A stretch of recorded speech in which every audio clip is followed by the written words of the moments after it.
Trump alustas rünnakuid Iraani revolutsioonilise kaardiväega seotud sihtmärkide vastu Iraani lõunaosas, pärast seda, kui Iraani paadid märgati kahtlases operatsioonis Hormuzi väinas.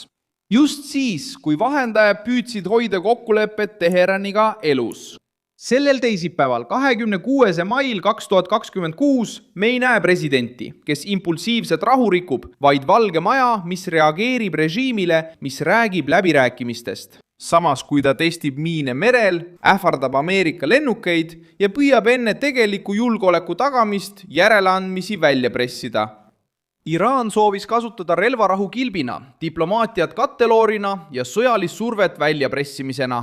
Donald Trump vastas piiratud, otsese ja kaalutletud rünnakuga, et näidata, et kokkulepe ei ole luba varitsuseks. Just siin hakkabki farss lagunema. Läbirääkimisi saboteeris režiim, kes üritas pidada läbirääkimisi ülikonnas, samal ajal kui revolutsiooniline kaardivägi tegutses varjatult. Mida Iraan Hormuzi väinas ette valmistas? Miks rääkis Teheran rahust samal ajal, kui liigutati paate ja rakette? Kuidas Donald Trump olukorra ümber pööras, enne kui lõks oleks Ühendriikide vastu plahvatanud? Ma räägin sulle sellest kõigest kohe. Kui sulle meeldib selline otsekohene ja aus sisu, siis kaalu tellimist, sest siin on iga päev selliseid videoid. Rünnakut kinnitas Ameerika Ühendriikide keskväe juhatus enesekaitsemeetmetena. Ameerika versiooni kohaselt hõlmasid sihtmärgid baasid, miinide paigaldamisega seotud laevad ja rakettide stardikohad Iraani lõunaosas. Operatsioon toimus ajal, mil diplomaadid üritasid veel kriisile lahendust leida. Toimusid kaudsed kõnelused Iraani, Ameerika Ühendriikide, Katari ja teiste piirkondlike vahendajate vahel. Washingtoni reaktsioon tuli just seetõttu, et läbirääkimisi survestas ohtlik manööver merel. Iraani režiim püüdis kasutada relvarahu taktikalise eelisena. Samal ajal, kui nende esindajad arutasid kokkulepet, seostati revolutsioonilise kaardiväega seotud mehi tegevustega Pärsia lahes. Piirkonnas, kus iga sõjaline liikumine muudab nafta hinda, ohustab kaubalaevu ja seab Ameerika sõdurid vahetusse ohtu. Siin tulebki mängu Trump oma loogikaga, mida Washingtoni vana diplomaatia alati püüab vältida. Kohalikud teated rääkisid plahvatustest, tugevast turistamisest ja sõjalisest liikumisest. Operação militar nas áreas costeiras. Ameerikane Trump uudistes, mis levivad. Ali Hashemi Al Jazeera poolt tsiteeritud allikad märkisid, et tulistamine algas pärast seda, kui revolutsiooniline kaardivägi ründas merel üht alust, millele järgnesid Ameerika hävitajate rünnakud Iraani mereväega seotud paatidele. Washington ründas vahetu ohuga seotud sihtmärke ja teatas, et Ameerika vägede kaitse ei ole diplomaatilise teene küsimus.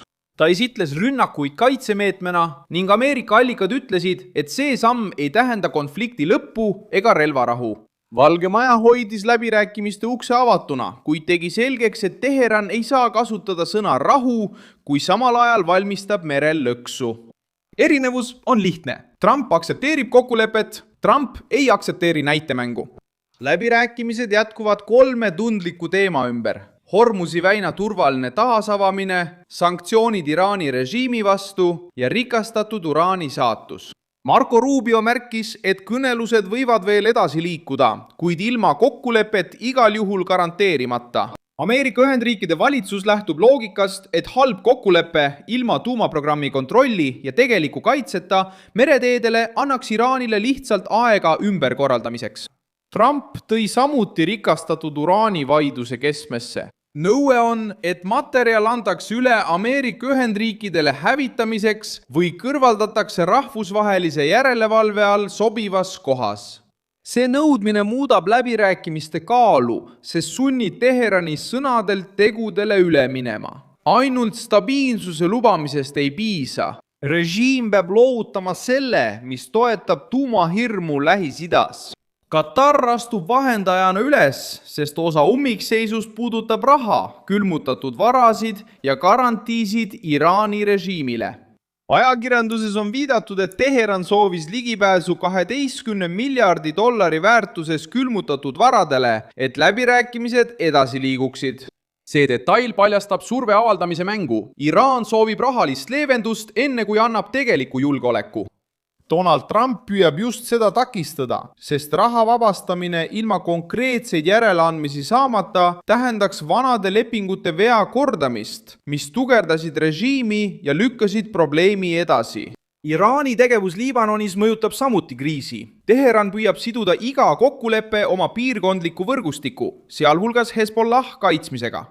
Teisisõnu, režiim ei taha rääkida ainult uraanist, laevadest ja sanktsioonidest. Ta tahab kasutada läbirääkimisi selleks, et kindlustada oma piirkondlikke poliitilisi ja sõjalisi võrgustikke. See on osa, mida Trumpi vastane meedia väldib esile tõstmast. Iraan tahab pidada läbirääkimisi riigina, kuid tegutseb liitlasrühmituste kaudu, kui on vaja survet suurendada. Iisrael jälgib kõike, sest teab, et nõrk kokkulepe võib anda Iraanile loa hingetõmbeks, oma struktuuri taastamiseks ja liitlaste tugevdamiseks Iisraeli põhjaosas piiri ääres. Pinged Liibanonis ja rünnakud, milles osaleb Hezbollah, on samuti arutelude teemaks, luues veel ühe takistuse igasugusele tõelisele rahule. See ei ole üksik kriis merel. Mängus on võrgustik, mis ulatub Pärsia lahest Vahemereni. Iraani süüdistus tuli kiiresti.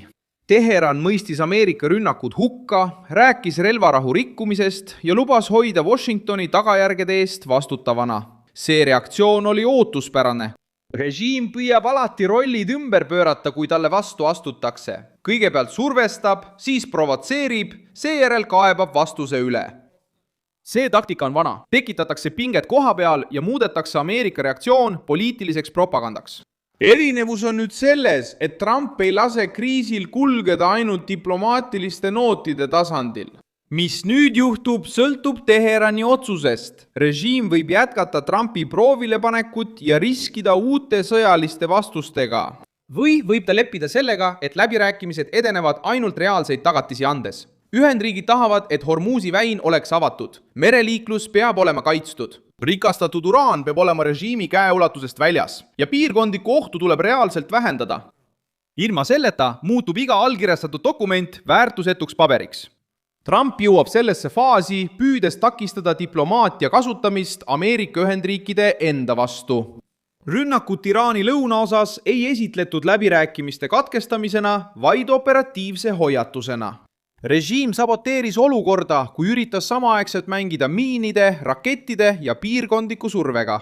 Nüüd teab Teheran, et kui ta sellel teel jätkab, peab ta läbirääkimisi pidama nii laua kui ka taeva poole vaadates. Sest Ameerika vastus ei sõltu enam ajatollade heast tahtest. Mina olen Milson Alves Global ja minu eesmärk on hoida sind iga päev tõese infoga kursis. Uudiste lingid on videokirjelduses.